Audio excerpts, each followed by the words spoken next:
5 líneas. Y el programa se muere antes de imprimir nada. No es un error de compilación. Compila perfectamente.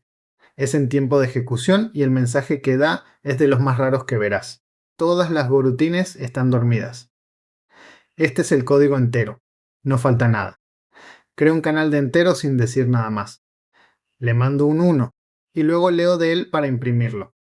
3 líneas que parecen las 3 más razonables del mundo. Guardar algo y luego sacarlo. Párala y contéstame por qué se cuelga.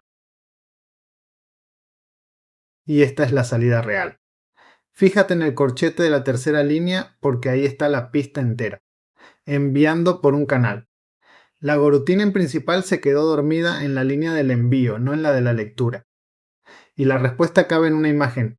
Un canal sin buffer no es un buzón, es una cita. En un buzón dejas la carta y te vas. La recoge quien sea cuando sea. En una cita tenés que estar los dos a la vez. Y el que llega primero espera.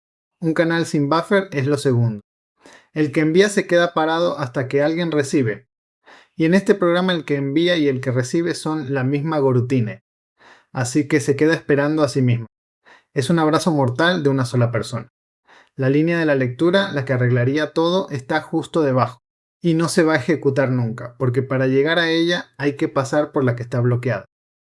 Y añade esto, que es lo que demuestra que has visto el mensaje más de una vez. Go detecta este caso porque todas las gorutenes están dormidas y no queda nadie que pueda despertar a nadie.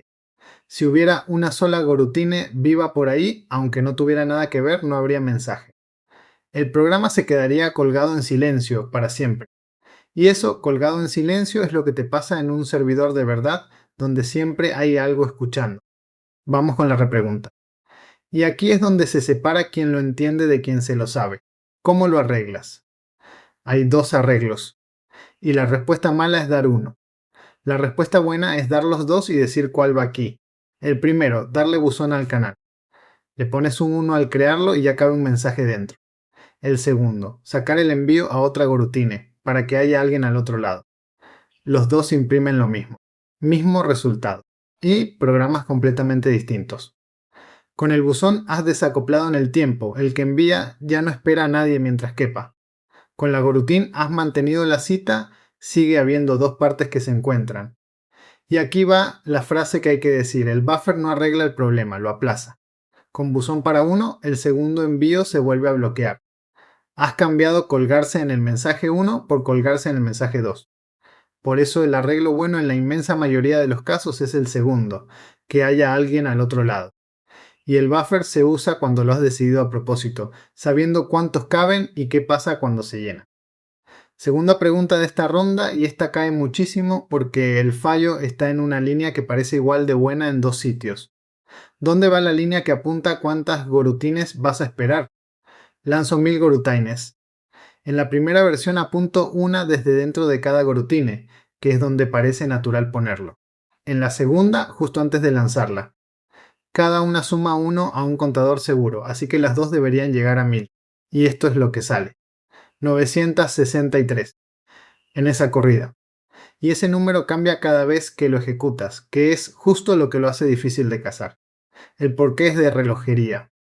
La instrucción de esperar mira el contador y si está 0 vuelve inmediatamente. Si el apunte lo haces dentro de la gorutine, hay un instante en el que has lanzado la gorutine pero ella todavía no ha llegado a apuntarse. Y si la espera mira justo en ese instante, ve el contador a 0, dice que no hay nada que esperar y el programa sigue adelante. Por eso la regla es tan seca, el apunte va antes de lanzar. Siempre, en la línea de arriba. Y añade el detalle que remata. Esto no da error, no da aviso y a veces da el resultado correcto. Es una carrera de datos y el detector de carreras la caza. Pero el detector lo tienes que ejecutar tú y eso lo vemos en el episodio siguiente. Tercera, y es un par de reglas cortas que se preguntan casi siempre juntas. ¿Qué pasa si recibes de un canal cerrado? ¿Y si envías a uno cerrado? Meto un valor, cierro el canal y recibo 2 veces, una con el valor dentro y otra ya vacío. Luego con el canal cerrado intento enviar. Las 3 cosas en el mismo programa.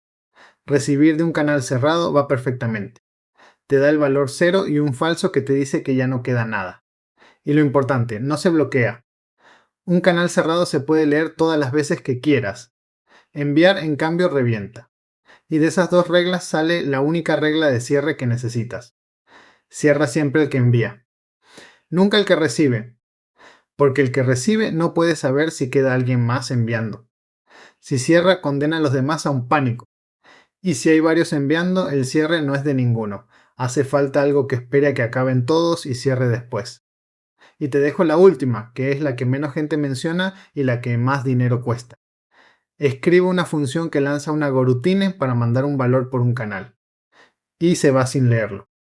La llamo 100 veces y cuento cuántas gorutines hay vivas antes y después.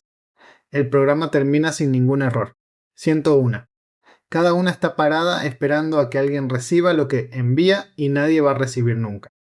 Y no hay error, no hay aviso y no hay nada en ningún registro. El programa hace lo que le pediste.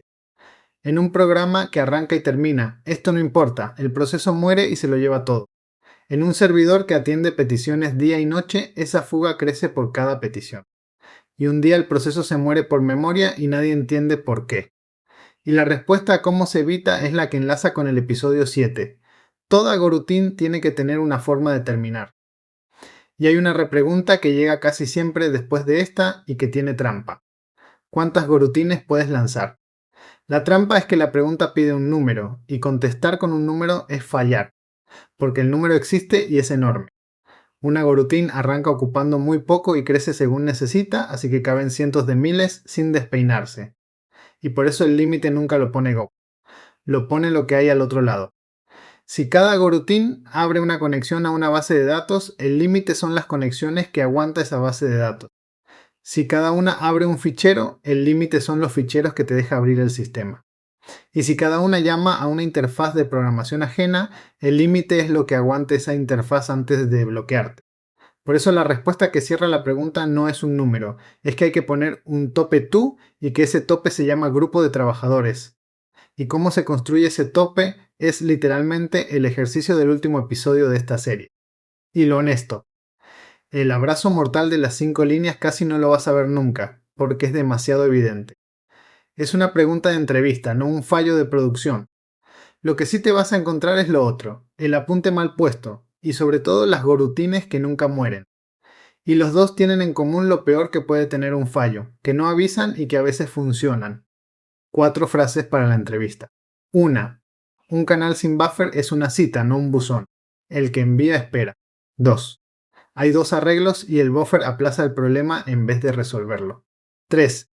El apunte del grupo de espera va antes de lanzar, nunca dentro. Y 4. Cierra el que envía y toda gorutine necesita una forma de morir. Este es el quinto de 8.